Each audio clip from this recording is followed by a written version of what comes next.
श्री बापूजी बुवा महाराजांचा अखंड हरिनाम सप्ताह, मुक्काम पोस्ट गोणवाडी, तालुका खेड, जिल्हा पुणे।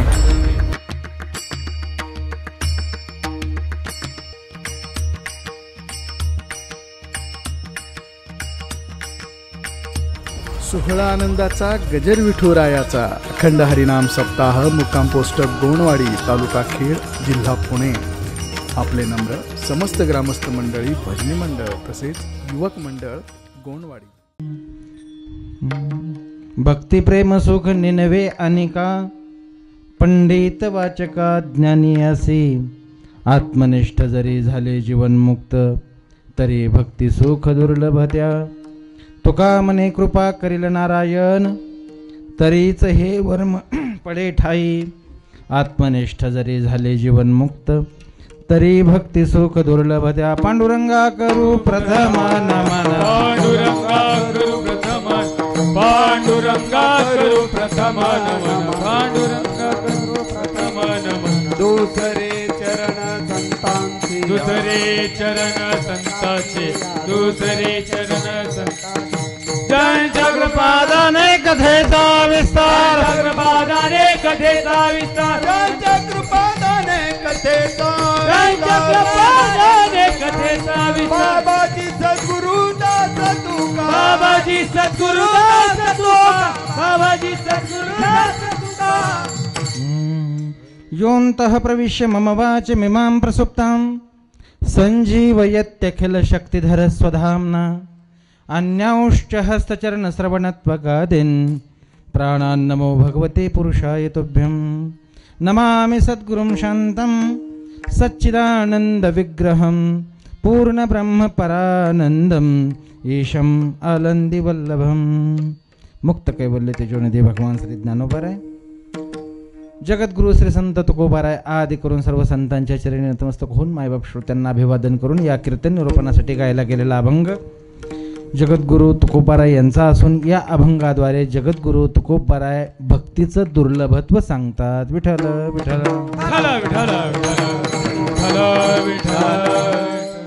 गेले अनेक वर्षापासूनचा चालत असलेला हा अखंड हरिनाम सप्ताह आणि आज या सप्ताहामध्ये आपल्या दर्शनाचा योग ज्यांच्यामुळं आला ते माझे परमादरणीय पितृतुल्य, की ज्यांचं सौजन्यच आहे आजच्या कीर्तनाला, ते आमचे वसंतांना कड अण्णांनी फोन केला, नंतर मोहिते आप्पा, सर्वच मंडळी या ठिकाणी नियोजन करणारी आहेत। आज या कार्यक्रमाला अर्थात या कीर्तनाला श्रवण करण्यासाठी नाही म्हणणार मी, ह्या कीर्तनाला आशीर्वाद देण्यासाठी आमचे मुक्ताजी दादा नाणेकर या ठिकाणी आवर्जून आले।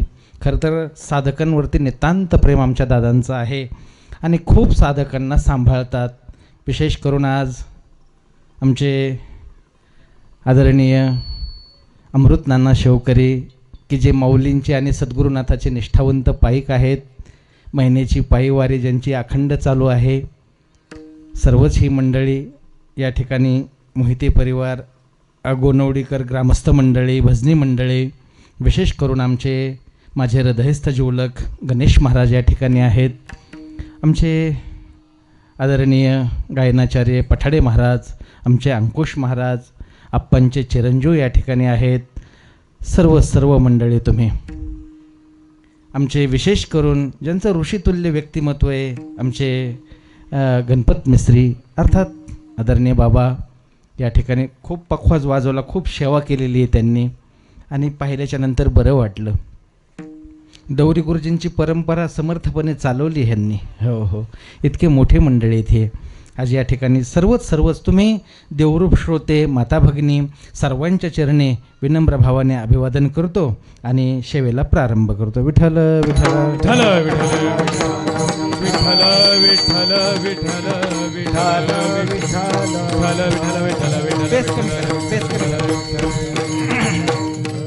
भक्ती प्रेम सुख निनवे अनेका, पंडित वाचका ज्ञानी असी। आत्मनिष्ठ जरी झाले जीवन मुक्त, तरी भक्ती सुख दुर्लभत्या। आपण संसार करीत आहोत, संसारामध्ये अनेक दुःख आहेत, रोजचं आपलं जीवनमान गतिमान झालेलं आहे, चालू आहे त्या दिशेने आपला प्रवास। प्रत्येकाला सुखाची अपेक्षा आहे, लालसा लागलेली आहे, पण सुख मिळत नाही. रात्रंदिवस त्याच्यासाठी मनुष्य प्रयत्न करतोय. ज्या दिवसापासून तो जन्माला आलाय मरेपर्यंत, पहिला श्वास घेतल्यापासून तर शेवटचा श्वास घेईपर्यंत तो एकच प्रयत्न करतो की मला सुख मिळालं पाहिजे. पण सुखाची अपेक्षा अशा ठिकाणी करतो की या ठिकाणी दुःख आहे, मृत्यू लोक आहे, या ठिकाणी सुखाची अपेक्षा करून चालत नाही. या ठिकाणी प्रत्यक्ष भगवंत जरी आला तरी त्याला या ठिकाणी सुख नाही. विठ्ठल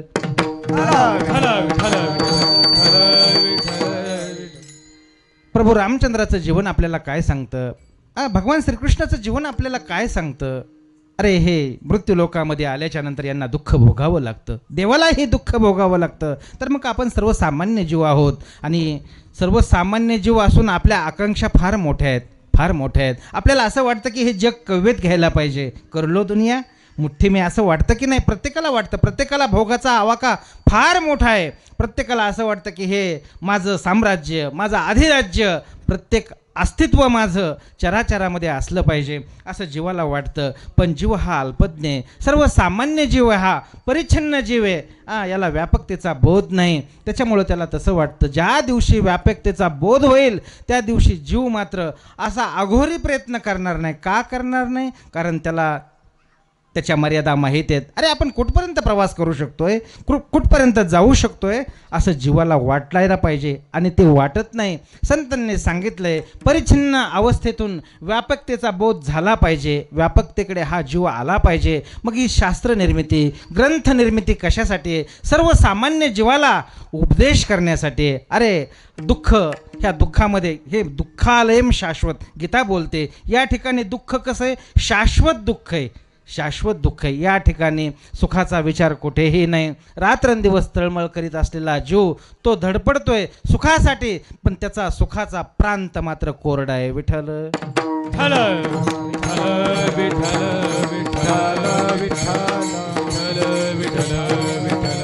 त्याला सुखाची लालसा लागलेली.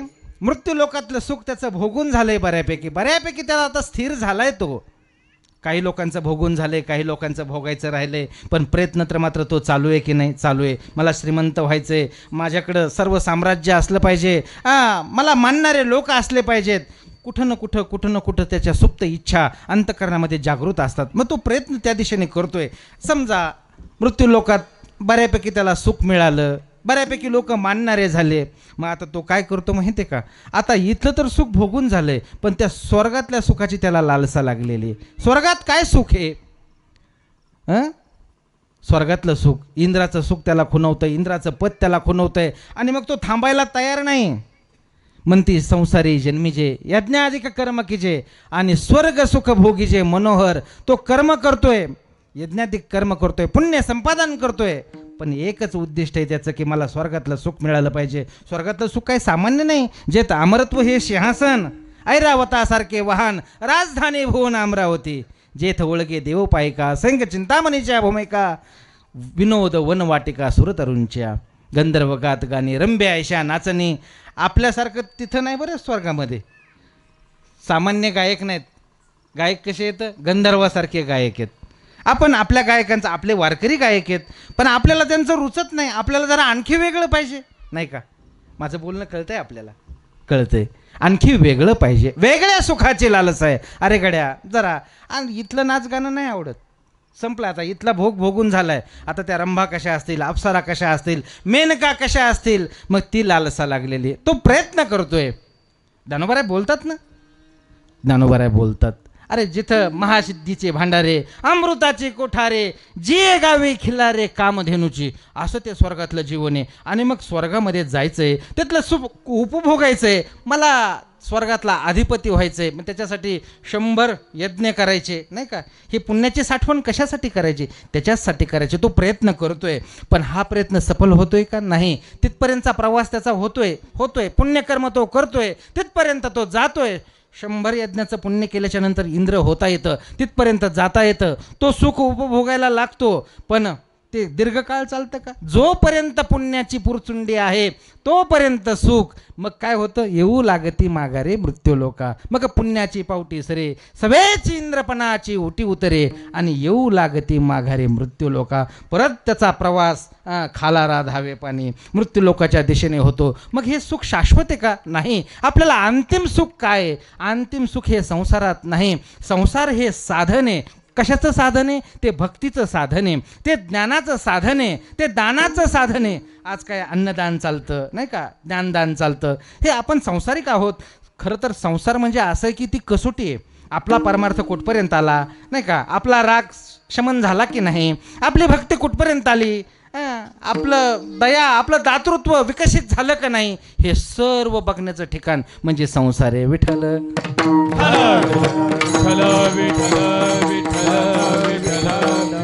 आपण संसारिक आहेत म्हणजे फार वाईट आहेत असं नाही, फार वाईट आहेत असं नाही. पण आपल्याला संधी उपलब्ध झाली नाही. आता शेवटचा श्वास असेपर्यंत देवाचं नामस्मरण झालं पाहिजे, माझ्याकडून दान झालं पाहिजे, माझ्याकडून पुण्यकर्म झालं पाहिजे. अरे हा जन्म शेवटचा जन्म आहे माझा. इथपर्यंत येण्यासाठी, मनुष्य देहात येण्यासाठी मी किती प्रवास काटून आलोय, किती प्रयत्न केलेत मी इथे येण्यासाठी. मग जर असं असेल तर माझा एक क्षणही मी वाया घालवू शकत नाही. अशी जर खूणगाठ मनाशी बांधली तर मला वाटतं भक्ती सहज हातात आहे. विठ्ठल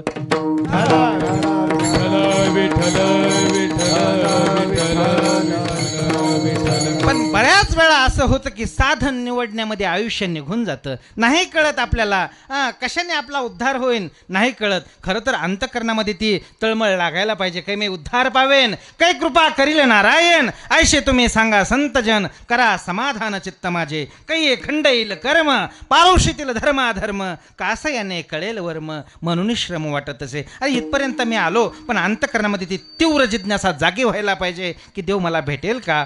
जे जे लोक दिसत आहेत ना, जे चाललेले आहेत परमार्थ मार्गाचे पथिक आहेत, त्यांना विचारायला पाहिजे आपण तुमचा परमार्थ कुठपर्यंत आलाय. बघा, तुम्हाला जर देव भेटला असेल तर आम्हाला देव भेटेल का. पुसावेसी हेची वाटे, जे जे भेटे तयासी, देव कृपा करील मज, काय लाज राखील कोणी गावी आहे, सांगा हा विठ्ठल.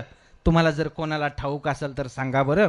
ही अशी जिज्ञासा आपण अंतःकरणामध्ये धारण केली तर मला वाटतं नक्की नक्की एक दिवस देव भेटल्याशिवाय राहणार नाही. कारण पुराणांतरीचे उदाहरणं म्हणजे आपल्या मनोरंजनासाठी नाहीत. आज ज्या पुराणामध्ये कथा आहेत, श्रीमद भागवत असेल, अन्य पुराणं असतील नाही का, 6 शास्त्र, अन्य वेद असतील, त्याच्यातल्या ज्या कथा सांगितल्यात त्या कथा आपल्याला टाईमपास म्हणून नाही किंवा व्याख्यानामध्ये वेळ जावा निघून म्हणून त्या कथेचं नाही प्रयोग केलेले नाहीत. त्या कथा कशा आहेत तर त्या आपल्या जीवनाशी जोडायच्यात. शबरीची कथा, भक्त प्रल्हादाची कथा, अरे काय जीवन होतं, सर्वसामान्य जीवन होतं. कुठल्या यातीतली होती ती शबरी, कुठल्या यातीतला होता तो भक्त प्रल्हाद? नाही, इथं जातीचा यातीचा कुठलाही विचार नाही सांगितला. फक्त या परमार्थामध्ये या, अवगाहन करा आणि शुद्ध व्हा, हाच ज्ञानोबारांचा मूळ संदेश आहे. सर्वसामान्य जीव आहोत आपण, आम्हाला नाही योग जमत, आम्हाला नाही कर्म जमत, आम्हाला नाही ज्ञान जमत, नाही जमत आपल्याला ज्ञान. कारण ज्ञानासाठी फार सायास करावे लागतात. ज्ञान इतकं सोपं नाही. जरा स्पीड होते का माझं? नाही कळतं ना. हां चल. विठ्ठल विठ्ठल. ज्ञानासाठी आपल्याला सायास करावे लागतात, बरोबर. आपल्याला सहजासहजी ज्ञान इतकं सोपं नाही. त्याची सुरुवातच विवेकापासून होती दादा. विवेक म्हणजे काय? निवडणे. आणि बऱ्याच वेळा असं होतं आपल्याला निवडता येत नाही. आपल्याला आणखीही पश्चाताप होतो. वय निघून गेलेलं असतं, बरंच निघून गेलेलं असतं आणि त्या घटनेचा पश्चाताप होतो. अरे गड्या, त्यावेळेस आपल्याकडून निवडायला चुकलंच. हां, काय माझं 25, 30, 40 वर्षापूर्वी लग्न झालं आणि त्यावेळेस जरा माझ्याकडून घाईच झाली, त्यावेळेस जरा माझ्याकडून गडबडच झाली. पाहुणे पाहायला आले आणि मी लगेच हो म्हटलो. असं पुरुषांना वाटतं की नाही? जरा गडबडच झाली. त्यावेळेस किती चांगले स्थळं मला पाहण्यासाठी आले होते, पण मी नकार दिला आणि हे काय पदरी पडलं पवित्र झालं, अशी भावना होती की नाही? पश्चाताप होतो की नाही? जसा आपल्याला पश्चाताप होतो तसा माता भगिनी होतो की नाही पश्चाताप? त्यावेळेस तर किती लोक बघण्यासाठी आले होते. कलेक्टर आला होता, डॉक्टर आला होता, सर्व आले होते. पण काय, त्यावेळेस माझी बुद्धी घारलेली होती, विवेक झोपला होता. विवेक म्हणजे कोण माणूस नाही, विवेक म्हणजे कोण मुलगा नाही, विवेक म्हणजे सारासार निवडण्याची बुद्धी. त्यावेळेस मला निवडता आलं नाही आणि म्हणून आयुष्यभराचा पस्तावा होतो की नाही? होतो. माणसं बोलून दाखवतात, हा पस्तावा होतो. बरं असू द्या. ही ज्ञानाची सुरुवात आहे. याला निवडणं म्हणतात, याला विवेक म्हणतात. विचाराचं पुढचं व्हर्जन म्हणजे विवेक, आणि ते साधता येत नाही. मग आपल्याला गौण संसारातलं जर साधन काय, साध्य काय नाही कळत, सार काय, आसार काय, श्रेयश काय, प्रियश काय नाही कळत. सामान्य संसारातली गोष्ट आहे. संसार म्हणजे फार मोठा नाही, ज्ञानाच्या दृष्टीने संसार किरकोळ आहे. त्या संसारातली जर आपल्याला निवड करता येत नाही तर ज्ञानाची निवड कधी करता येईल? ज्ञानाची सुरुवात कशी करता येईल आपल्याला सांगा? विवेकापासून ज्ञानाची सुरुवात होते. विवेक, वैराग्य, समाधिशेष संपत्ती, मुमुक्षुता, श्रवण, मनन, निधिध्यासन, तत्वम पदार्थ शोधन आणि मग ब्रह्मज्ञान. सोपं का इथपर्यंतचा प्रवास? नाही. ज्ञानोबाराय बोलतात, जया ज्ञाना लागे गगन गिळिताती योगी स्वर्गाची आडवंगी उमरडोनी. जे ज्ञान इतकं कठीण आहे, सहजासहजी ते ज्ञान आपल्याला साध्य होणारं नाही. त्याच्यासाठी बुद्धी सतेज पाहिजे, तेज पाहिजे आपल्या बुद्धीला. आपली बुद्धी तर संसाराने घारली ना. आपली बुद्धीला मांडव्य आलं की नाही सांगा? विचाराने मांडव्य आलं, संसाराने मांडव्य आलं. आपण जे काय अन्न सेवन करतो नाही का, कुठल्या घरी कसं कसं कसं सर्व सेवन करतो आपण, त्यामुळं तर आणखी बुद्धीला मांडव्य आलेलं आहे. मग ज्ञानाचा विचार जर बुद्धीपासून होत असेल तर ज्ञान इतकं सोपं आहे. आणि त्या उपनिषदाची भाषा आहे बघा. उत्तिष्ठत जाग्रत प्राप्यवरान्य बोधत सुरस्य धारा निशिता दुरत्यया दुर्गम पथस्थत कवयो वदंती. ज्ञान किती कठीण आहे म्हटले. उत्तिष्ठत उठा, जागे व्हा. उत्तिष्ठत जाग्रत प्राप्यवरान्य बोधत. जे ध्येय साधायचंय तिथपर्यंत थांबू नका. इतकं ज्ञान, तिथून त्याचा प्रवास सुरू आहे. जागं व्हावं लागतं अगोदर, आणि जागं होऊन ते ज्ञान आपल्या कव्येत घ्यावं लागतं. ते सोपं नाही. कसं आहे ते? प्राप्यवरान्य बोधत सुरस्य धारा. तलवारीचं पात आहे, दुधारी तलवार आहे, आणि अशी चकचके घासलेली तलवार आहे. ती काय गंजलेली तलवार नाही. त्या तलवार येऊन आपलं पायात काही न घालतात जसं चालावं लागतं ना, चालतात ना, जे कष्ट पडतील तसे कष्ट ज्ञानासाठी पडतात. उत्तिष्ठत जाग्रत प्राप्यवरान्य बोधत सुरस्य धारा निशिता दुरत्यया दुर्गम पथस्थत कवयो वदन. इतका कठीण मार्ग आहे ज्ञानमार्ग. मग आपल्याला तो जमणार आहे का? नाही जमणारा. आम्ही सर्वसामान्य जीव आहोत, आम्हाला हा ज्ञानमार्ग याच्यातलं काठिण्य नाही जमणार. मग आपल्याला योगाच्या बद्दल नाही. योगाची या वाटा जे निघाले गा सुवाटा तया दुःखाचाची वाटा भागा आला. ज्ञानोबाराय बोलतात हरिपाठामध्ये, योग याग विधी योग याग विधी येणे नो हे सिद्धी. योग याग विधी येणे नो हे सिद्धी. योग याग विधी येणे नो हे सिद्धी. योग याग विधी येणे नो हे सिद्धी. योग याग विधी येणे नो हे सिद्धी. योग याग विधी येणे नो हे सिद्धी. योग याग विधी येणे नो हे सिद्धी. योग याग विधी येणे नो हे सिद्धी. वयाची उपाधी करची जाना दंभ धरुम. वयाची उपाधी दंभ धर्म दंभ धरुम. हरी मुखे म्हणा, हरी मुखे म्हणा, हरी मुखे म्हणा, हरी मुखे म्हणा. वायाची उपाधी दंभ धर्म दंभ धर्म.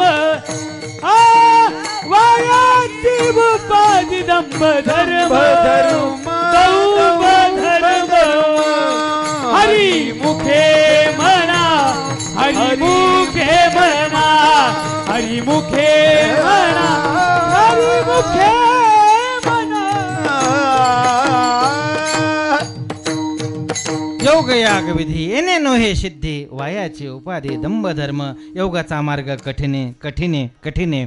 ज्ञानाचा मार्ग कठीण, योगाचा मार्ग कठीण. मग कर्माचा मार्ग? कर्मापासून दुस्तरा. इतकं कर्म कठीण आहे. कर्म सहजासहजी जमणारं नाही. आपण सत्यनारायणाची पूजा करतो, सर्वसामान्य कर्म आहे बघा. रोजच्या जीवनातला आपला अनुभव आहे. सत्यनारायणाच्या पूजेचा अनुभव सर्वांना आहे. सत्यनारायणाची आपण पूजा करतो बघा. त्याच्यामध्ये देवबाप्पा सांगतात नाही का, ब्राह्मण भाऊ सांगतात की डोळ्याला पाणी लावा. बरं ते पाणी कोणाच्या डोळ्याला लावायचं? आपल्या लावायचं की देवबाप्पाच्या लावायचं? नाही लक्षात येत, नाही लक्षात येत. मग सर्वसामान्य सत्यनारायण, सामान्य म्हणता येणार नाही, हे कर्मचे.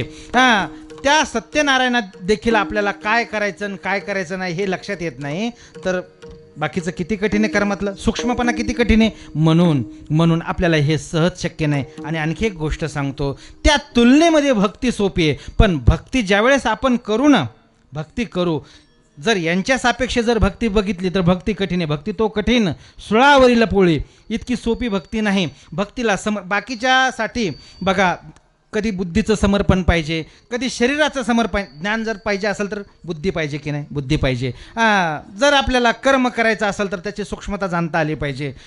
योगाचं जर असेल, योग करायचा असेल आपल्याला, तर त्याच्यासाठी काय पाहिजे? शरीर चांगलं पाहिजे. आणि हा योग जो चालला आहे आता रामदेव बाबाचा, हा योग नाही बरं. ह्या योगाने फार फार तर आपलं पोट कमी होईल, नाही का, BP शुगर जरा आवाक्यात येईल. हा योग नाही. ज्ञानोबरांचा योग वेगळा आहे. त्यांनी सांगितलं, अरे अल्पाहार लागतो त्याच्यामध्ये, नसावी बासर, निद्रा, बहु भाषण, हे सर्वच, युक्ताहार, विहार, नेम इंद्रियाशी सार, ह्या सर्व गोष्टी सांगितल्यात महाराजांनी देखील. मग हे सर्वसामान्य जनाला जमणारं नाही. मग आम्हाला काय जमतं? तर भक्तीचा प्रांत फार सुलभ आहे, भक्तीचा प्रांत फार सोपा आहे. भक्तीमध्ये फक्त आणि फक्त समर्पणाची गरज आहे. ज्या दिवशी आपण पूर्ण समर्पण करू त्या दिवशी आपली भक्ती सिद्ध आहे. विठ्ठल विठ्ठल विठ्ठल विठ्ठल विठ्ठल. भक्तीमध्ये एक करायचं, देवा तू माझा आहे आणि मी तुझा आहे. अरे मी बंध तोडलेत संसारातले, बस माझं या संसारामध्ये कोणी नाही. ज्यावेळेस आपण देवपूजा करतो, महिला मंडळी आपण करताय, रोज देवपूजा करताय आपण, पुरुष मंडळी देखील, वडीलधारी मंडळी देखील देवपूजा करते, बरोबर करतात आपण. पण देवाला एक बोलायचं. आपण देवाशी संवाद साधत नाहीत, आपण सर्व जगाशी संवाद साधतोय, बरोबर. आपल्या नातेवाईकाशी संवाद साधतोय, आपल्या पाहुणे राहुणे सर्वांशी संवाद साधतोय. बरं, ज्यांचा काही संबंध नाही त्यांच्याशी पण आपण संवाद साधतोय की नाही? साधतोय. बोलण्याचा नाद आहे आपल्याला. पण मला वाटतं आपलं बोलणं या समाजाच्या दिशेने, लोकांच्या दिशेने, ह्या जनाच्या दिशेने नेण्यापेक्षा देवाच्या दिशेने वळवायला पाहिजे. आणि आपलं सुखदुःख देवाला बोलायला पाहिजे. बघा, आपले जेवढे संत आहेत त्यांनी जगाला आपलं सुखदुःख कधी सांगितलं नाही. प्रत्येकाला दुःख झालं, जळे माझी काया, लागला वनवा, कोणाला सांगितलं धाव केशवा, बाबा मायबापा धाव, अरे आग लागली माझ्या शरीराला, दुःख झालं, दुःख झालं. महाराजांनी त्या दुःखाचा परिहार कुठं केला? देवाच्या जवळ केला. पण आपलं वेगळे, आपल्याला दुःख झालं तर देव सोडून आपल्याला सर्व नातेवाईक आठवतात. आठवतात की नाही?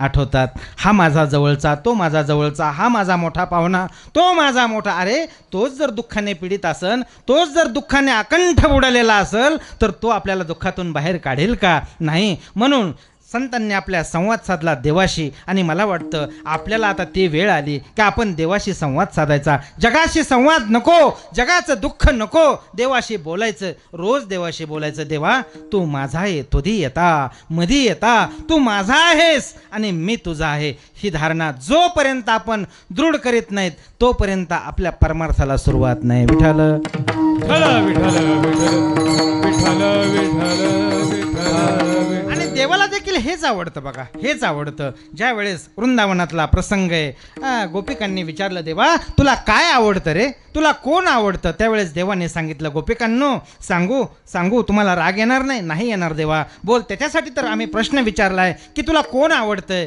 त्यावेळेस देवाने सांगितलं, सांगू, मला माझ्यासाठी कोणीतरी रडलेलं आवडतं. बोला बोला, कधीतरी आपण देवासाठी रडलोय का? आपल्या डोळ्यातून कधीतरी दोन धारा देवासाठी आल्यात का?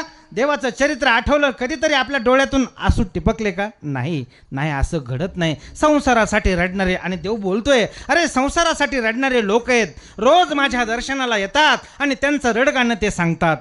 रोज दर्शनाला जातो आपण, काहीतरी देवाला मागतो, देवा हे असं झालं, देवा ते तसं झालं. देवाला हे आपला कंटाळा येतो कधीतरी, अरे गड्या हा येतो आणि याचंच रडगाणं सांगत बसतोय. कधीतरी देवाला विचारायचं, देवा अरे तुला पण काही दुःख आहे की नाही? सांग, तुला जे सुख झालंय त्याचा कधीतरी आम्हाला अनुभूती दे, त्याच्याबद्दल आमच्याशी कधीतरी बोल, आमच्याशी कधीतरी चर्चा कर. असं देवाला आपण बोलायचं. आणि संसारातले माणसं रडतात, देव म्हणतोय माझ्यासाठी कोणीतरी मला रडलेलं आवडतं. आणि खरं खरंच आहे, आपण भक्तीला लागल्याच्या नंतर भक्तीचं सर्वात मोठं भांडवल काय तर अंतःकरण. आणि नुसतं अंतःकरण, वृक्ष अंतःकरण नाही तर ते ओलिताखाली अंतःकरण असलं पाहिजे, ते ओलं अंतःकरण असलं पाहिजे, ते द्रवलं पाहिजे. दुसऱ्याचं दुःख पाहिलं की आपल्या डोळ्याला धारा लागल्या पाहिजेत. त्याला अंतःकरण द्रवीभूत होणं म्हणतात. इतरांच्या बद्दलचं दुःख, बऱ्याच वेळा माणसं इतरांच्या दुःखाने सुखी होतात की नाही? आपला संसारातला तोच अनुभव आहे. एखादं दुःख आलं की नाही म्हटलं त्याच्या पूर्व पापाचं, अरे वागतोच तसा तो, त्याच्यामुळे तो दुःख भोगतो असं वाटतं, बोलतात लोक. पण ही गोष्ट चुकीची आहे. ज्या दिवशी एखाद्याला दुःख होईल त्या दिवशी आपल्या डोळ्यातून धारा आल्या पाहिजेत. अंतःकरण ओलं झालं पाहिजे. वृक्ष अंतःकरण भक्तीला कामाचं नाही. भक्तीचं सर्वात मोठं भांडवल आहे अंतःकरण. आणि ज्या दिवशी अंतःकरण आपलं ओलिताखाली येईल, ओलं होईल, द्रवीभूत होईल, त्या दिवशी खऱ्या भक्तीला आपली सुरुवात होईल. विठ्ठल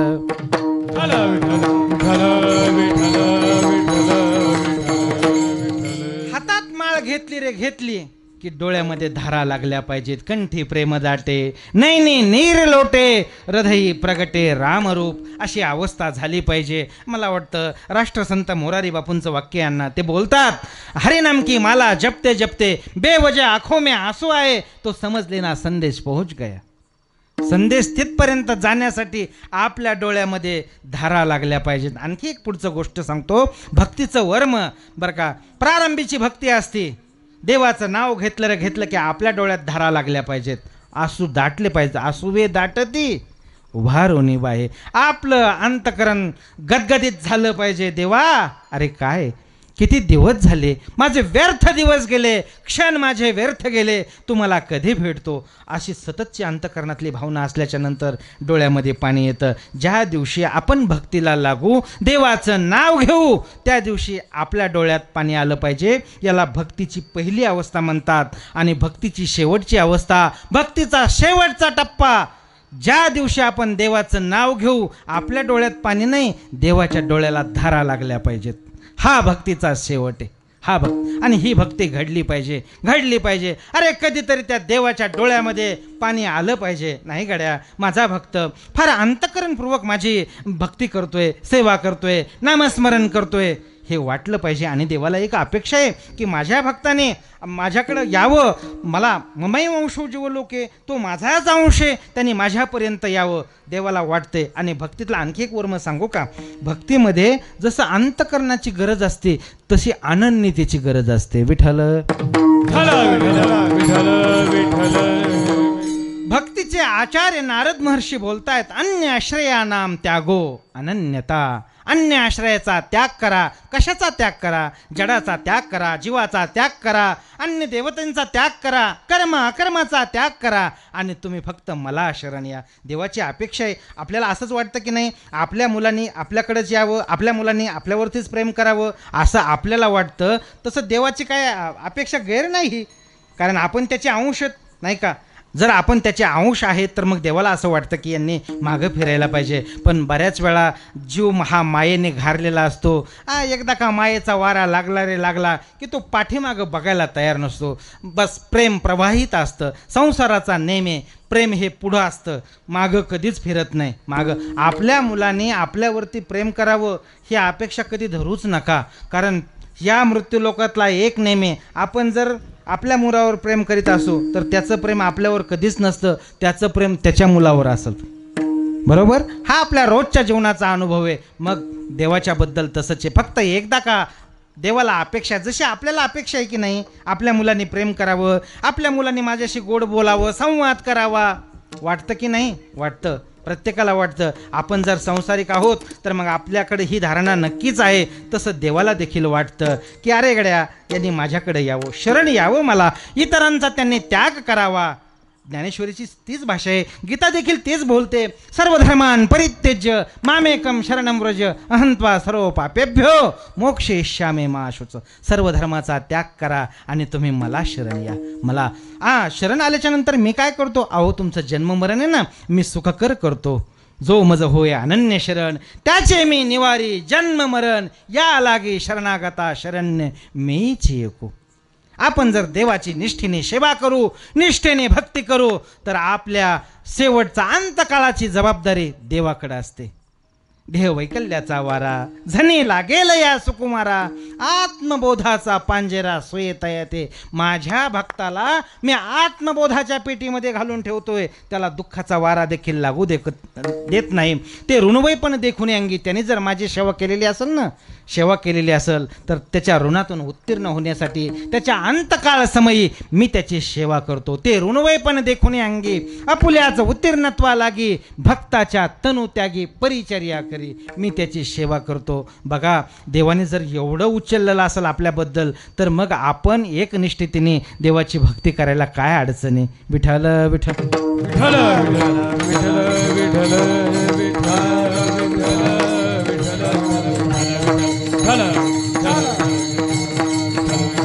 या भक्तीमध्ये सर्वस्व समर्पित करावं लागतं.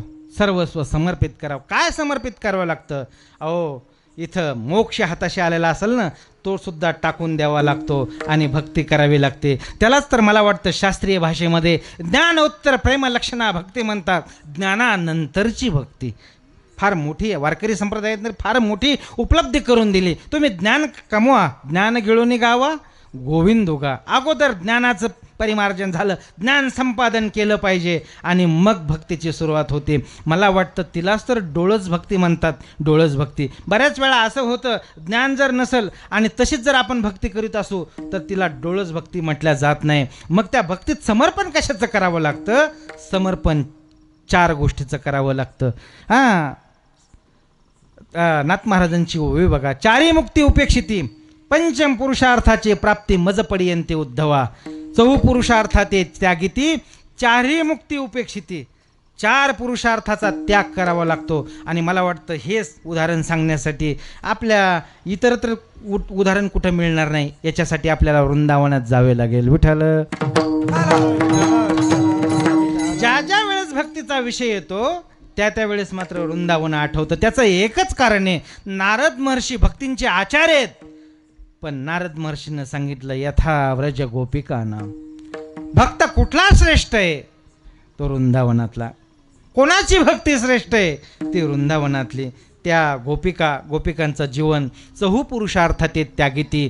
4 पुरुषार्थ धर्म अर्थ काम मोक्ष ह्या सर्वांना लात मारली आणि देवाच्या दिशेने निघाल्या. सांगू, काही गोपिका गोकुळातल्या गोपिका ह्या धर्माचं अनुसंधान करणाऱ्या होत्या, अनुसंधान ठेवणाऱ्या होत्या, धर्माचं प्रतिनिधित्व करणाऱ्या होत्या. मग त्या वृंदावनातली बासरी कानावर पडली. त्या बासरीचा मंजूळ ध्वनी कानावर आला की बघ, ह्या ज्या धर्माचं प्रतिनिधित्व करणाऱ्या गोपिका होत्या ना, काय करायच्या धर्म? ते सासू सासऱ्यांची सेवा करायच्या, वडीलधाऱ्या मंडळींना सेवा शुश्रूषा करायच्या, लागल ते द्यायच्या त्यांना.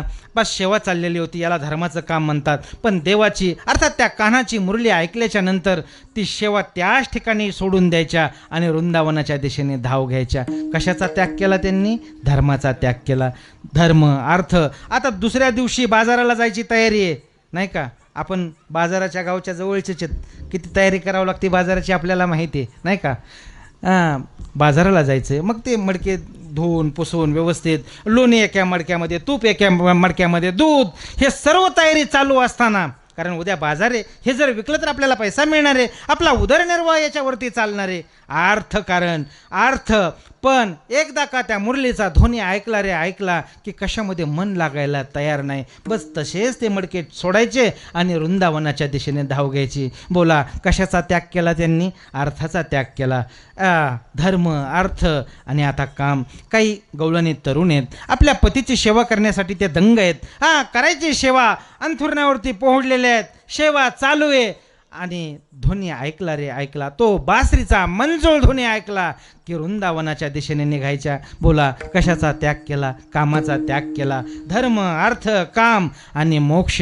अशा काही गोपिका होत्या की बस आता मोक्षाच्या नजीक आलेल्या होत्या, जवळ आलेल्या होत्या. काही अंतरावरती मोक्ष होता, साधना चालू आहे, ध्यानधारणा करायच्या, देवाचं चिंतन करायच्या, काही प्रक्रिया बघायच्या. गोकुळच्या लोका झाले ब्रह्मज्ञान, केली या वाचून जप तप, इथपर्यंतची त्यांची अवस्था झालेली. पण मंजूळ ध्वनी ऐकला की त्या गोपिका धर्म अर्थ काम. मुरली मनोहर रे माधवा, मुरली मनोहर रे माधवा मुरली मनोहर रे माधवा मुरली मनोहर रे श्रीवत्सलांचन हृदय विलासन श्रीवत्सलांचन हृदय विलासन दीन दया घन रे माधवा माधवा मुरली मनोहर रे माधवा मुरली मनोहर रे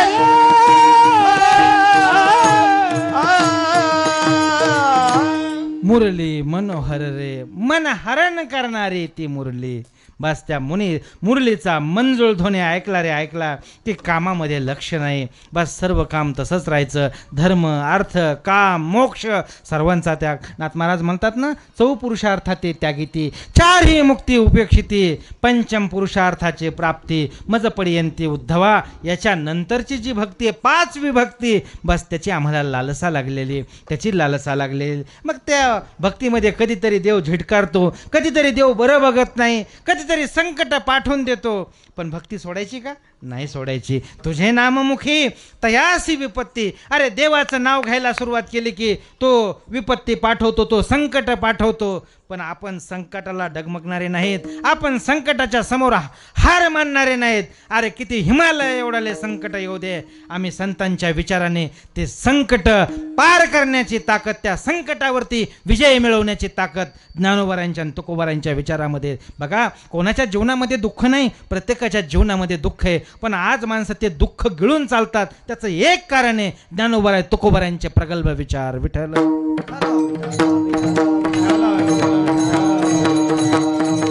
देवाला बोलायचं, संवाद साधायचा. देवा अरे तू दुःख पाठव पाठव दुःख. पण ज्ञानोबारा इतके दुःख आम्हाला नाहीत बरं, तुकोबारा इतके दुःख आम्हाला नाहीत. अरे कोपला पाटील गावीचे हे लोक, आता तर तशी अवस्था होत नाही. ठीक आहे, काही आघात जीवनामध्ये येतात जीवनामध्ये आघात, पण ते आघात गिळून जो चालतो ना त्याला खरा परमार्थिक म्हणतात. परमार्थ सहज सहज होत नाही. आपलं दुःख इतरांना सांगतच नाही तो खरा परमार्थिक आहे, तो खरा परमार्थिक आहे. नाही, माझं दुःख काय सांगायचं? जगामध्ये का दुःख कमी आहे का?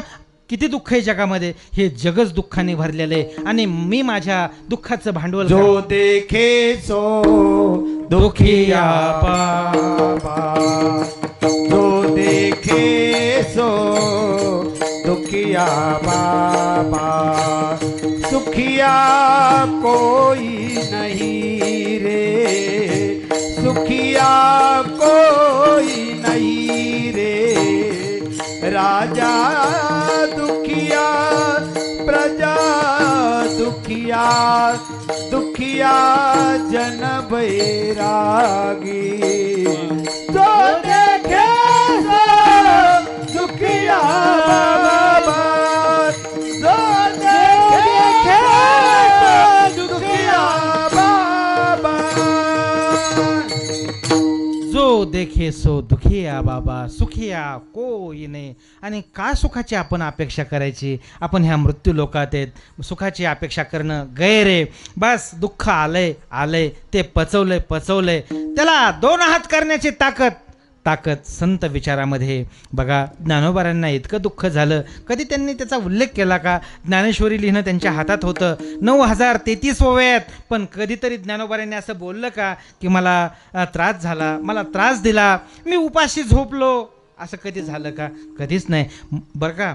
त्याच्यामुळे तर आपल्याला दुःख सहन करण्याची ताकद येते. अरे ज्ञानोबारांना इतकं दुःख होऊन त्याचा कधी त्यांनी उल्लेख नाही केला, आणि मग आपण आपल्या दुःखाचा काय उल्लेख करायचा? बघा, बऱ्याच वेळा दुःख होतं, देव लक्ष द्यायला तयार नसतो, आणि मग परमार्थ तर चालू असतो, संसार बऱ्याच दूर सोडलेला असतो, देव भेटत नाही, आणि आता संसारापासून आपण फार दूर आलेलो आहेत. मग माणसाच्या मनामध्ये चलबिचल व्हायला सुरुवात होते. अरे संसार तर जाळला, आम्ही संसारावर तर पाणी सोडले, इथपर्यंतचा प्रवास करून आलोत आणि आणखी देव भेटत नाही. माणसाला चलबिचल होती. पण त्यावेळेस मात्र अंतकरण स्थिर राहायला पाहिजे. देवा तू नक्की भेटणार आहे, नक्की. अरे ह्या जन्मात नाही भेटणार तू, पुढचे जन्म आहेत. मी जर तुझी भक्ती करता करता माझे प्राण उत्क्रमण झालं, माझे प्राण गेले, तर नक्की मला पुढचा जन्म देखील तो तुझ्या भक्तीमध्ये रत असण्याचा देशील, अशी अपेक्षा रोज ठेवायची, रोज बोलायचं देवाशी. आपला विषय चालला होता ते ललिता आणि राधा. ललिता बोलते राधेला, बोलते, अगं तू त्या कृष्णाकडे पाठवते, तो हिडीस फिडीस करतोय, रोज मला बोलतोय, आणि तू कशासाठी त्याच्याकडे पाठवते? काय कारण आहे? तू बोलवते त्याला, तू त्याच्यावरती प्रेम करते, पण मला वाटतं तुझं प्रेम हे एकतर्फी प्रेम आहे, तो तुझ्यावरती प्रेम करत नाही, कशाला बोलते? तो सुंदर आहे म्हणून तो त्याच्यावरती प्रेम करते. त्यावेळेस भक्तिशास्त्र एक श्लोक बोलतं, तो राधेच्या मुखातला श्लोक आहे, सुंदर असुंदर सुंदर वा. असुंदर असतो तो, सुंदर नाही, असुंदर सुंदर वा. गुणिर्नाम गुणिर्विहीना, म्हणजे तो गुणवानातला गुणवान आहे, त्याच्यामुळे त्याच्यावरती मी प्रेम करते असं नाही. असुंदर सुंदरो शेखर वा, गुणिर्विहीनो गुणिनाम ओरवा, द्वेषी मैषात करुणा मुदिर्वा, श्यामस्य सवाय गतिर्ममाय. मी त्याच्यावरती प्रेम कशासाठी करते सांगू? तो गुणवाने म्हणून नाही, तो माझा द्वेष करतो म्हणून नाही, तो माझी करुणा करतो म्हणून नाही, सांगू माझी शेवटची गती तो भगवान श्रीकृष्ण आहे. विठ्ठल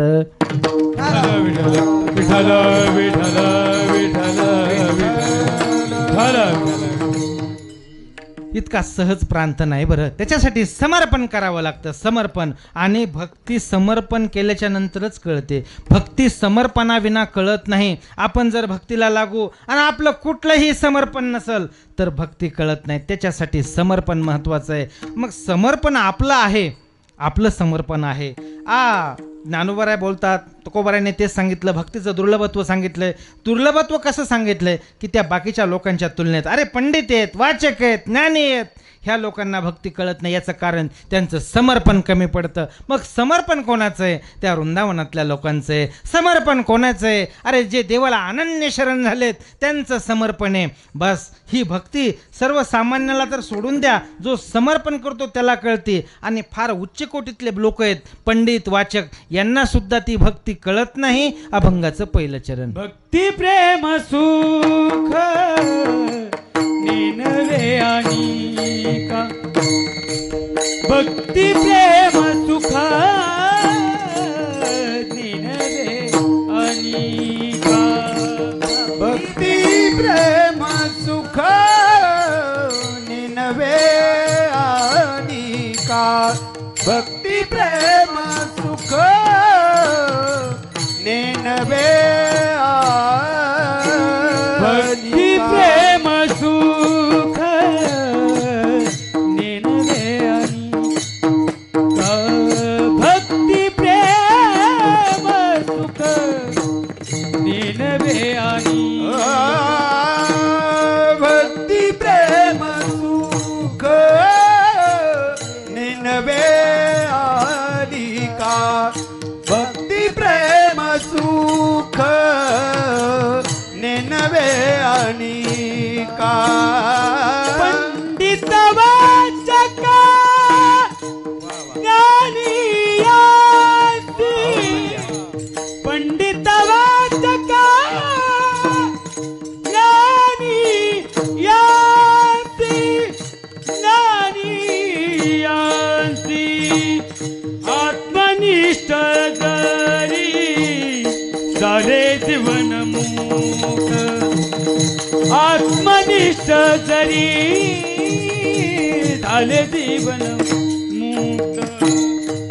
पंडित वाचक ज्ञानी यासी, पंडित वाचक ज्ञानी यासी, ज्ञानी यासी, आत्मनिष्ठ जरी झाले जीवन मुक्त, आत्मनिष्ठ जरी झाले जीवन मुक्त, झाले जीवन मुक्त. वा, फार सुंदर, फार सुंदर. आता आपण काय 10, 15, 20 मिनटं जे बोलतोय बरं का, हे शब्दाचं जंगल उभं केलं, पण एक सूर असा लागतो की तो अंतकरणाचा ठाव घेतो. खूप सुंदर, खूप सुंदर. भक्ती प्रेम सुख तो योगक्षम त्याचा मी वाहतो, योगक्षम त्याचा मी वाहतो. त्यांनी काही कळायचं नाही, फक्त त्यांनी माझं नाम घ्यायचं, त्यांनी मला शरण यायचं, त्यांनी मला अनन्यतेने भजायचं. बस मी त्याच्या जन्ममरणाची काळजी वाहतो, मी त्याच्या योगक्षमाची काळजी वाहतो. हे देवाचं ब्रीद आहे बरं, देवाचं ब्रीद आहे. संसारामध्ये माझा भक्त चाच पडतोय, अंधाऱ्या रात्रीमध्ये चाच पडतोय. देव आपल्याला एकटं सोडत नाही. फक्त आपली धारणा आपण एकटे आहोत, मला कोणी नाही. आपण कधीतरी बोलतो का की देवाचा मला आश्रय, बोलतो का? असं नाही येत मनामध्ये. बघा, एक जगन्नाथ मिश्र म्हणून होते, काशीचे महान भगवत भक्त होते. आणि भगवत भक्त आणि दारिद्र्य ह्या गोष्टीचं समीकरण आहे बरं का ना, समीकरण आहे. भगवत भक्त असल आणि तो फारच श्रीमंत असल, क्वचित एखादी घटना घडती नाथ महाराजांसारखी, पण भक्तीला लागल्याच्या नंतर प्रापंचिक जीवन विस्कटतं. बघा, विस्कटतं प्रापंचिक जीवन, त्याच्यामध्ये उभारी येत नाही. का? भक्तीला लागल्याच्या नंतर लोभ मरतो. आणि प्रपंच वाढण्यासाठी लोभ हा सर्वात महत्त्वाचा आहे. लोभच नसेल तर प्रपंच वाढेल कसा? नाही वाढत. मग प्रपंच वाढीसाठी लोभाची आवश्यकता आहे. आणि भक्तीला लागलं रे लागलं की लोभ हा नष्ट होतो. मग लोक बोलतात, जो भक्त आहे, जे देवाची सेवा करतोय, नित्य नामस्मरण करतोय, त्याचं संसाराकडे दुर्लक्ष झालेलं असतं. आणि लोक बोलतात, गण आणि गोत्रज सर्व हसताती मज, गेले याचे मनुष्यपण, येणे सांडी येलीलाज, पाहुणे आमच्या रेंजचे नाहीत, असं लोक बोलतात की नाही. ते भक्तीला लागलेत, लोक पत्रिकासुद्धा त्यांना देत नाहीत. त्यांच्या छोट्या भावाला देतील, मोठ्या भावाला देतील, नाही म्हणले ते कधी येतच नाहीत, नाही का. माणसात कधी नसतातच ते, मग त्यांचा काय विचार करायचा. बघा, हे भक्ती आणि बंद तुटल्या गेले पाहिजेत, बंद तुटल्या, त्याच्याशिवाय आपलं जीवन समर्पित होऊ शकत नाही. विषय चालला जगन्नाथ मिश्र. काशी क्षेत्रामध्ये महाभारतावरती त्यांनी टीका केलेले ग्रंथ लिहिलेले आहेत. महाभारतावरती दोनच लोकांनी केले, जगन्नाथ मिश्र आणि निळकंठ. तर ते जगन्नाथ मिश्रांची परिस्थिती फार सामान्य होती आणि महाभारतावरती लिखाण चालू होतं.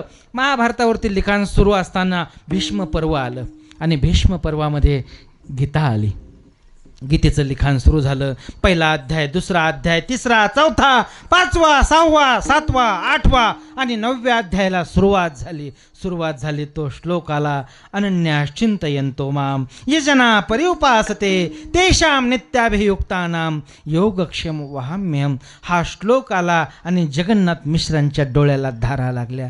देवा, अरे तू जर माझ्या भरण पोषणाची काळजी करणार आहेस तर 8 दिवसापासून माझं कुटुंब उपाशी, माझी पत्नी, माझे मुलं, अरे आम्ही पाणी पिऊन दिवस काढतोय देवा.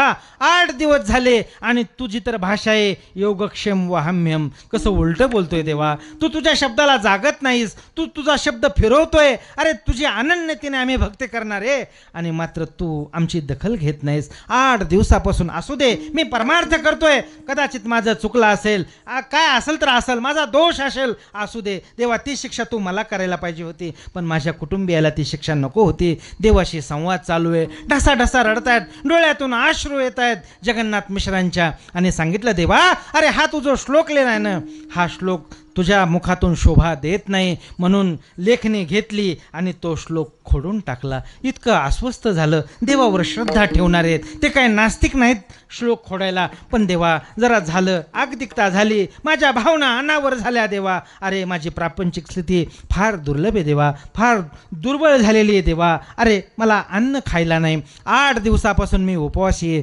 जगन्नाथ मिश्रांचं हे बोलणं अस्वस्थ झालं. बस संध्येला जायचं, स्नानाला जायचं म्हणून खांद्यावरती उपरणं टाकलं आणि जगन्नाथ मिश्र गंगेच्या दिशेने निघाले. मनामध्ये विचार, जड अंतःकरण, डोळ्यात अश्रू आहेत.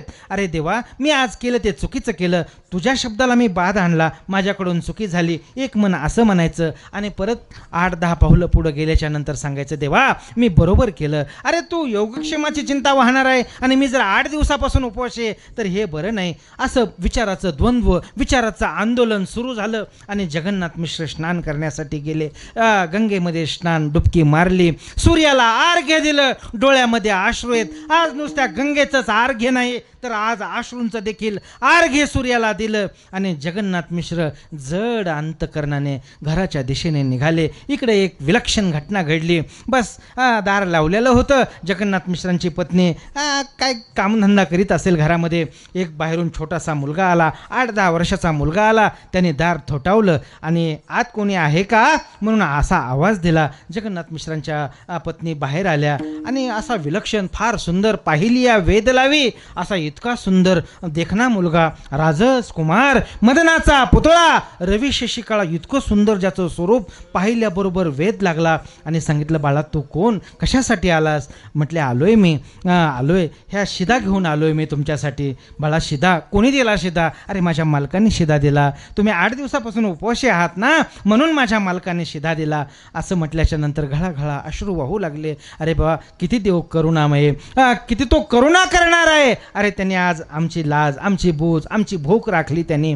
बस कोण आहे, कोण मालक आहे तुझा? त्यांनी सांगितलं मालकाचं नाव नका विचारू, बस हा शिदा घ्या. आणि सहज शिदा देताना तो मुलगा खाली वाकला तर त्याच्या गालावरती ओरखडा ओढलेला होता आणि ताजी जखम होती, त्याच्यातून रक्त वाहत होतं. बाळा किती सुंदर आहेस तू. अरे पण ही जखम तुला कोणी मारलं? काही तुझं चुकलं का? कोणी तुला मारलं? अरे इतकी जखम तुझ्या गालावरती ओरखडे ओढलेत. त्यावेळेस सांगितलं असू द्या, म्हटले असू द्या, झाली चूक, झाली चूक. काय झाली चूक? कोणी मारलं तुला? सांग. बाई तुमच्याच पतीनं मला मारलं. अरे रे रे, माझा पती तर सहिष्णू, कधी कोणाला एक शब्दाने न दुखावणारा माझा पती, आणि तुला मारेल कसा बाळा? मारलं म्हणे मला. मारलं का? मारलं मला का? मारलं नाही सांगू शकत मी का मारलं, पण मला मारलं. असं म्हटल्याच्या नंतर शिदा आणि शिदाच्या त्या पिशव्या ठेवल्या. जगन्नाथ मिश्रांच्या मंडळीला, त्या पत्नीला फार वाईट वाटलं. अरे गड्या, जे आपल्या अन्नाची काळजी वाहणार आहे, जो आपल्याला अन्न घेऊन आलाय, आपले प्राण आज त्याच्यामुळं टिकणार आहेत, आपलं जगणं त्याच्यामुळं होणार आहे, आणि माझ्या पतीनं मारलं का? मारलं असेल. विचाराचं द्वंद्व सुरू झालं आणि तो मुलगा निघून गेला. जगन्नाथ मिश्रा आले, जड अंतकरण, जड पावलं. बस स्वयंपाकाची तयारी आतमध्ये चाललेली आहे. पत्नींना विचारलं, अहो स्वयंपाक करताय तुम्ही, कुठून आणलं हे सर्व? त्यावेळेस जगन्नाथ मिश्रांच्या पत्नीला अनावर झालं. बाहेर आल्या आणि त्या बोलू लागल्या, अहो ज्यांनी आपल्या भरणपोषणाची काळजी करणारा जो इथं धान्य घेऊन आलाय, जो शिदा घेऊन आलाय, तुम्ही त्याला मारलं म्हणे. नाही मारलं मी. अरे मी आज सकाळपासून द्वंद्व होतं, विचाराचं द्वंद्व होतं, विचाराचं आंदोलन चाललेलं होतं, मला सुचायला तयार नव्हतं, देवाशी माझा संवाद चाललेला होता. ज्यावेळेस मी ती महाभारताची टीका लिहित होतो, ते श्लोक आला, अनन्या चिंतयन्तो माम, त्यावेळेस माझी लेखणी थबकली आणि घळाघळा अश्रू वाहू लागले. बस तो श्लोक मी खोडला आणि गंगेच्या दिशेने स्नानासाठी निघलो. त्यावेळेस मला कोणीही भेटलं नाही, कुठला मुलगा भेटला नाही, मी कोणाला बोललो नाही, कोणाशी माझा संवाद झाला नाही. आणि तुला माहिती आहे मी कोणाला मारू शकणार नाही, मी बोलू शकत नाही तर मारील कशाला. बस काय झालं, एक मुलगा आला होता, फार देखणा होता, सुंदर होता, त्याच्या हातामध्ये 2 पिशव्या होत्या. त्यांनी आपल्याला आपल्या अन्नधान्याची, आपल्या अन्नाची व्यवस्था केली आणि तो बोलत होता. काय बोलत होता तो? त्याच्या गालावरती ओरखडा होता, ताजी जखम होती, त्याच्या गालातून रक्त वाहत होतं. आणि त्याला मी त्यावेळेस विचारलं, बाळा हे कशाचं रक्त वाहत आहे? तर त्यांनी सांगितलं की हे तुमच्या पतीनं मला मारले, तुमच्या पतीनं मला मारले. घळा घळा घळा घळा त्या जगन्नाथ मिश्रांच्या डोळ्यातून अश्रू वाहू लागले. तू भाग्यवान आहेस, तू भाग्यवान आहेस की देवाचं तुला दर्शन झालं. अरे मी अभागी आहे की देवाच्या त्या वचनावरती मी शंका घेतली. अनन्या चिंतयन्तो माम यजना परिउपासते तेषां नित्याभियुक्तानाम योगक्षम. अरे योगक्षमाची काळजी करणारा तो आहे. आणि का माझं मन विषिन्न झालं त्याच्याबद्दल, का माझ्या मनामध्ये शंका आली, का माझ्या मनामध्ये द्वंद्व आलं, मला वाईट वाटतंय देवा, मला माफ कर. पण एक गोष्ट आज त्यांनी दाखवून दिलं की योगक्षमाची चिंता वाहणारा तो आहे. विठ्ठल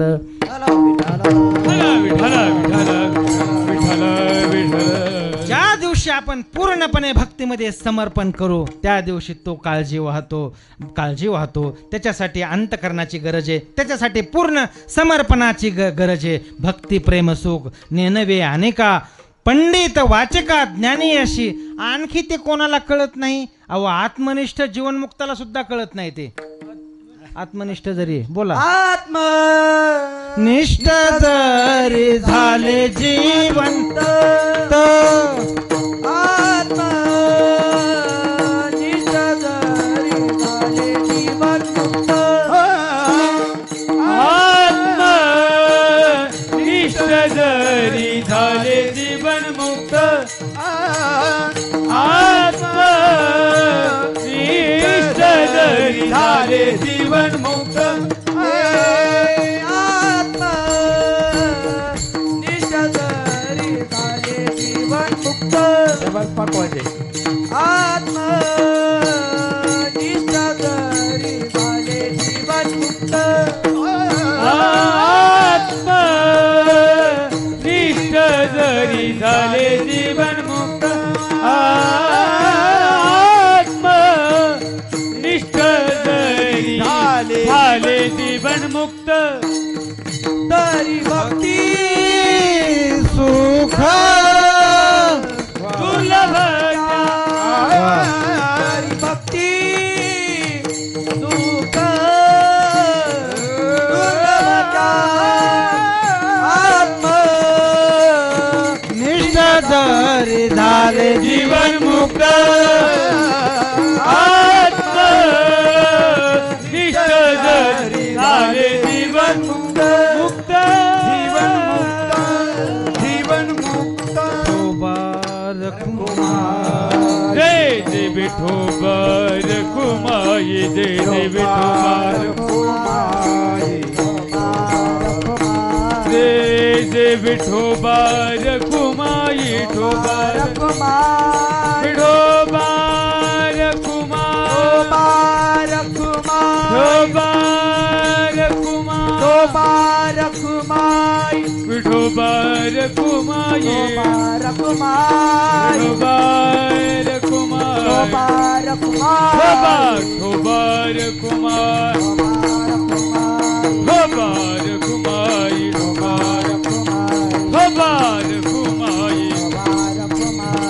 ठोबार कुमाई ठोबार कुमाई ठोबार कुमाई जी कळणार नाही बघा. ज्या आता भक्तीचा विषय आला की आपण सुरुवातीलाच बोललो की वृंदावनात जावंच लागतं, गोकुळात जावंच लागतं, कारण तितकं सक्षम उदाहरण दुसरं कुठंच असू शकत नाही भक्तीचं. सर्वात शेवटचं उदाहरण भक्तीचं म्हटलं की वृंदावन गाठावं लागतं, गोकुळ गाठावं लागतं आपल्याला, कारण ती श्रेष्ठ दर्जाची भक्ती त्यांची होती बघा.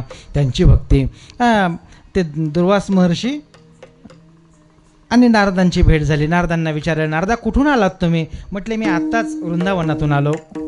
का वृंदावनात कशाला गेला होता? त्यावेळेस नारदांनी सांगितलं की मी वृंदावनात गेलो होतो, ते राधेशी काहीतरी संवाद करण्यासाठी गेलो होतो, काहीतरी बोलायचं होतं, काहीतरी चर्चा करायची होती. कशाच्या संदर्भात चर्चा करायची होती? भक्तीच्या संदर्भात चर्चा करायची होती. असं बोलल्याच्या नंतर दुर्वासांना जरा थोडं वेगळं वाटलं आणि सांगितलं, अरे ती राधा व्याभिचारिणी म्हणून तिची कीर्ती आमच्या कानावरती आहे आणि तुम्ही तिच्याकडे जाऊन भक्तीची चर्चा करताय, हे बरं वाटत नाही. त्यावेळेस नारदांनी सांगितलं, जोपर्यंत तुम्ही प्रत्यक्ष राधेचं दर्शन घेत नाहीत तोपर्यंत तिची भक्ती तुम्हाला कळणार नाही, तिचं समर्पण कळणार नाही. जा, कधीतरी जा आणि त्या राधेचं दर्शन घ्या, तिच्या चरणाची धूळ आपल्या मस्तकावर लावा, त्या दिवशी आपली भक्ती सिद्ध होईल. इतकं मोठं त्या राधेचं जीवन आहे. ज्या वेळेस शुकाचार्यांचं जीवन बघा, शुकाचार्य ज्यांनी भागवत ग्रंथ सांगितला, शुकाचार्य इतकं कडकडीत वैराग्य, शुकाचार्यांचं इतकं वैराग्य. ज्या वेळेस भागवत सांगायला बसले, सुरुवात झाली आणि राधा शब्द आला की शुकाचार्यांच्या डोळ्याला धारा लागायच्या. भागवतामध्ये राधा शब्दाचा जास्त प्रयोग नाही. राधा बोललं की भाव समाधी शुकाचार्यांना लागायची. इतकं राधेचं जीवन श्रेष्ठ आहे. कधी काळी मग दुर्वास महर्षी गेले आणि राधेची भेट झाली, बोलले, चर्चा केली, संवाद साधला. त्यावेळेस राधेला विचारलं, राधे माझी आणि नारदांची चर्चा झाली, लोक तुला हसतात, लोक तुला बोलतात.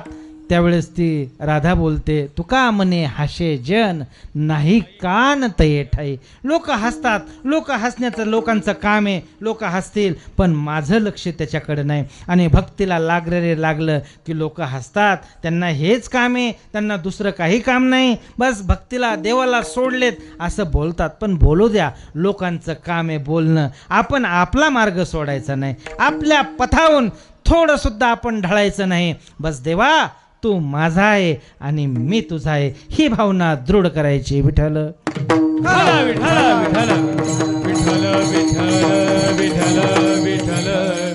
मग भक्तीचं दुर्लभ आहे, भक्ती दुर्लभ आहे, भक्तीचं तुम्ही दुर्लभत्व सांगताय. मग ती भक्ती सोपी कशी?